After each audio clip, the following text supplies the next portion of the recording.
I overheard my fiancée mocking me to her friends, calling me a sugar daddy, and decided to secretly use her contacts for my cousin's modeling career. I, 29 male, have been dating my fiancée Bella, 25, for almost a year now. Bella is an aspiring model and is extremely stunning, so much so that for the first few months I could barely even believe I was with her. My friends couldn't believe it either because I'm an average-looking guy myself, and even though people do say that looks aren't everything, it did feel strange for me to be with this woman who was so conventionally attractive, and I was just a normal-looking guy. I was content with just dating, but then, 6 months in, she started dropping hints about wanting to get married.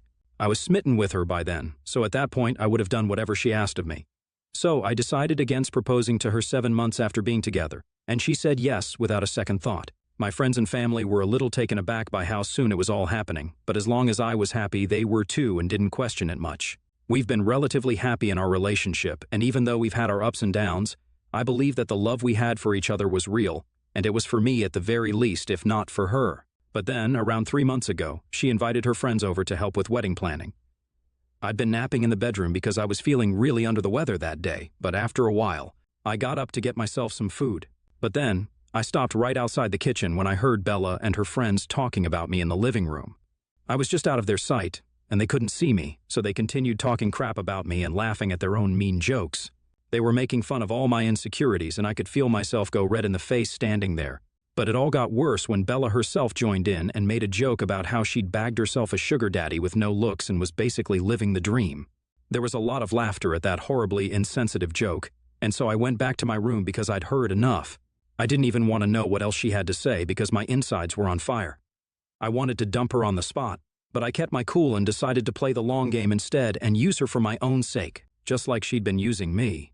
I'm a web developer, and I earn well enough, so I'm the one who's covering all the bills because Bella can't afford to. She's just starting out as a model, and so she doesn't get paid enough for her gigs to actually be able to afford the lifestyle she wants, and neither are her parents rich enough to fund it for her, so she relies on me heavily for money.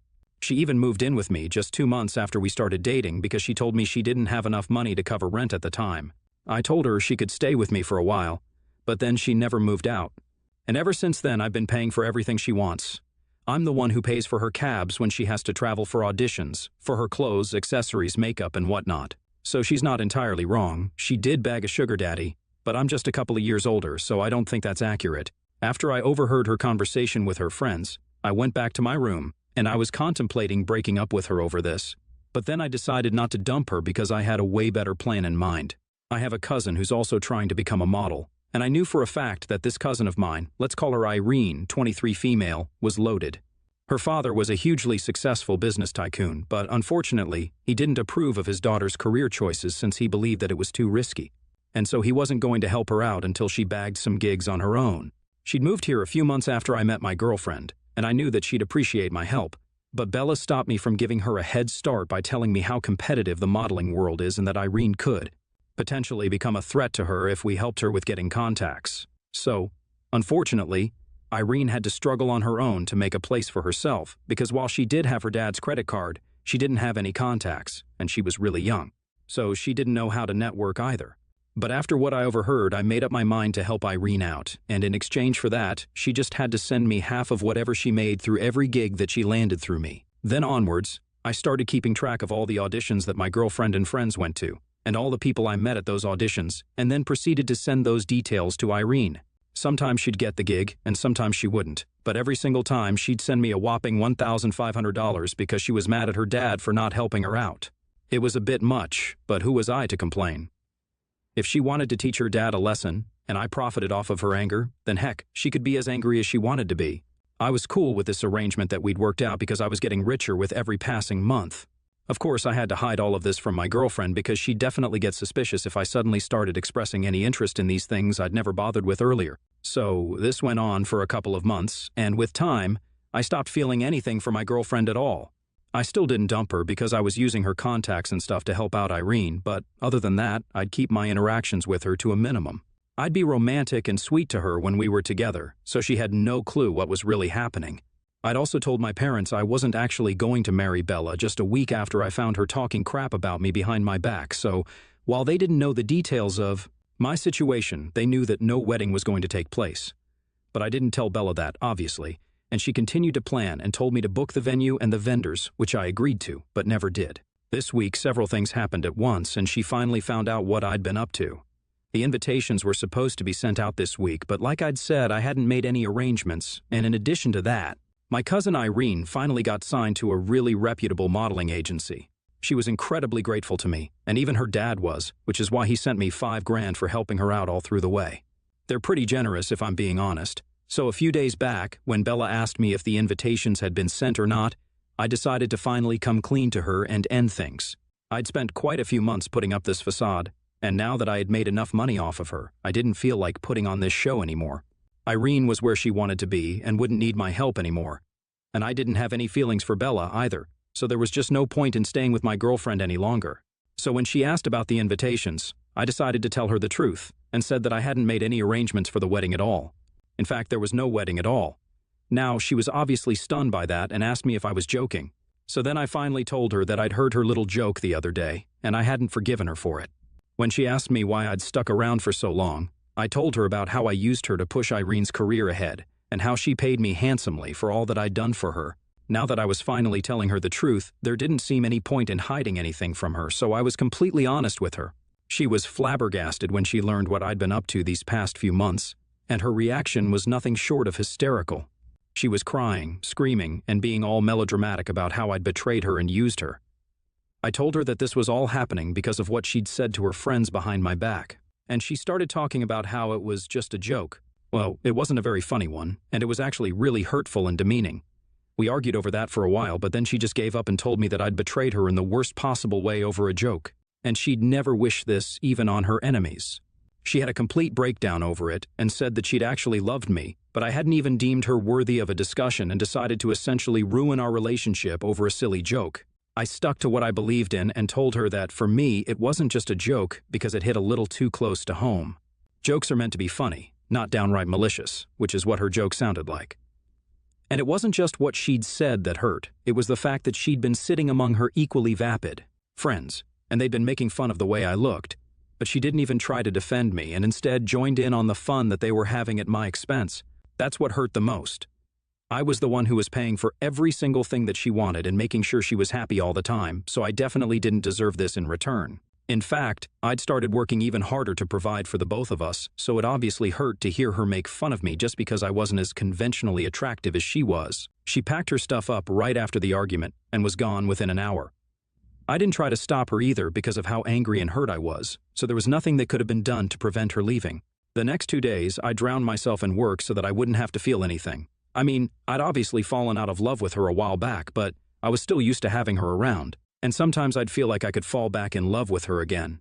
But now that it was all over, I didn't know what to do with myself or with the empty house that I'd come back to. This morning, I received a text from Bella saying that she still did love me and was willing to work things out if I wanted to. Did she miss me terribly and couldn't imagine a life without me? I haven't replied to it yet because I honestly don't know what to say to her. I don't know if I miss her, or if I love her, or if I want to get back with her or not. I just don't have an answer for anything at this point because my feelings are actually all over the place. I don't know what to say to her. I feel like a total jerk for what I did to her. Maybe she was right. Maybe I overreacted and completely blew things out of proportion. AITA for using Bella to push Irene's career and get rich myself?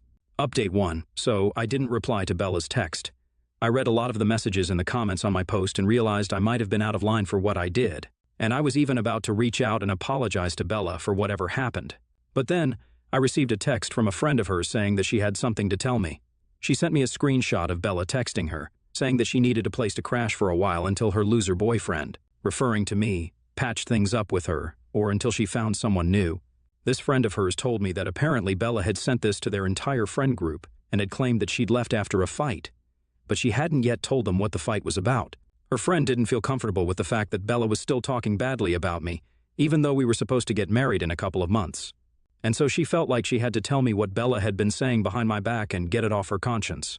She didn't know that I was already well aware of what Bella had been saying about me, but I'm thankful that her conscience kicked in at the right time and prevented me from apologizing to Bella and taking her back in. I dodged a bullet there.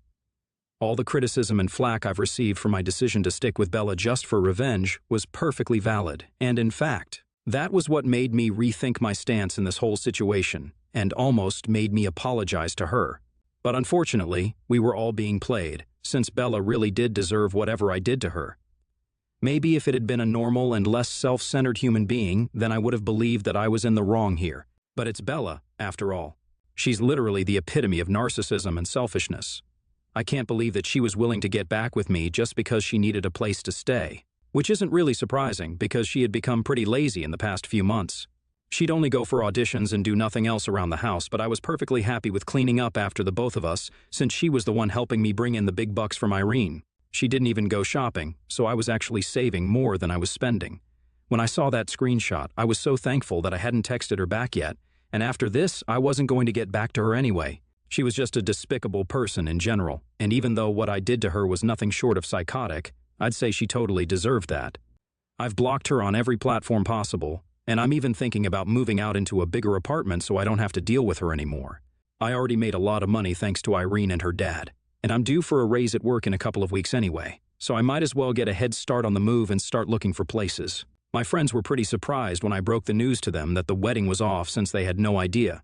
But when I filled them in on the details, they were kind of shocked that I'd even pulled off something like this at all. Some of them believe that she deserved it, while the rest think that I took things way too far, and I should have just ended the relationship the day I heard her joking.